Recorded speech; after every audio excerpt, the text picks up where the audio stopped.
Visakha express లో చోరీకి యత్నించిన ముఠాపై case నమోదు చేశామని జిల్లా ఎస్పీ తెలిపారు. పిడుగురాళ్ల తుమ్మల చెరువు మధ్యలో చోరీకి యత్నించారని అన్నారు. దుండగులపై రైల్వే పోలీసులు కాల్పులు జరపడంతో వారు పారిపోయారని తెలిపారు. మొత్తం 9 రౌండ్ల కాల్పులు జరిగినట్లు పేర్కొన్నారు. దొంగల ముఠా బీహార్ గ్యాంగ్ గా అనుమానిస్తున్నారు. ఇలా వరుసగా మూడోసారి దోపిడీకి యత్నించినట్లు పేర్కొన్నారు. వారిని పట్టుకునేందుకు 5 బృందాలను ఏర్పాటు చేసినట్లు పేర్కొన్నారు. పిడుగురాళ్ల రైల్వే స్టేషన్ లో సిగ్నల్ ట్యాంపరింగ్ చేసి 4 నేరాలు చేయడం జరిగింది.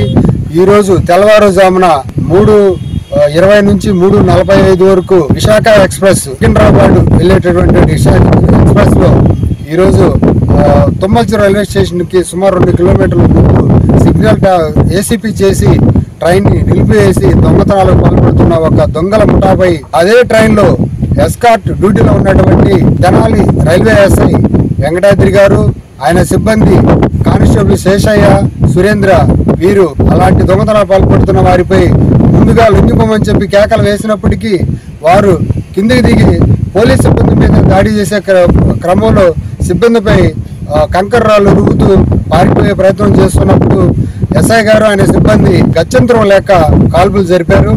సుమారు 5 రౌండ్లు పిస్టల్ రౌండ్స్, ఒక 4 రౌండ్లు 3 రౌండ్స్ కాల్పులు జరగడం జరిగింది.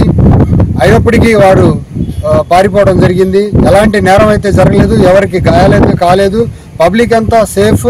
అదేవిధంగా ట్రైన్ కూడా ఆఫ్టర్ 17 మినిట్స్ సదరు నేరస్థలం నుండి ట్రైన్ సేఫ్ గా బయలుదేరడం జరిగింది.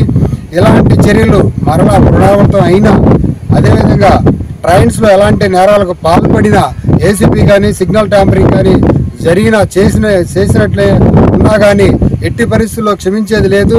అట్టి వారిపై చట్ట పరిధిలో ఫైర్ ఓపెన్ చేసి చట్టపరంగా కఠిన చర్యలు తీసుకోవడం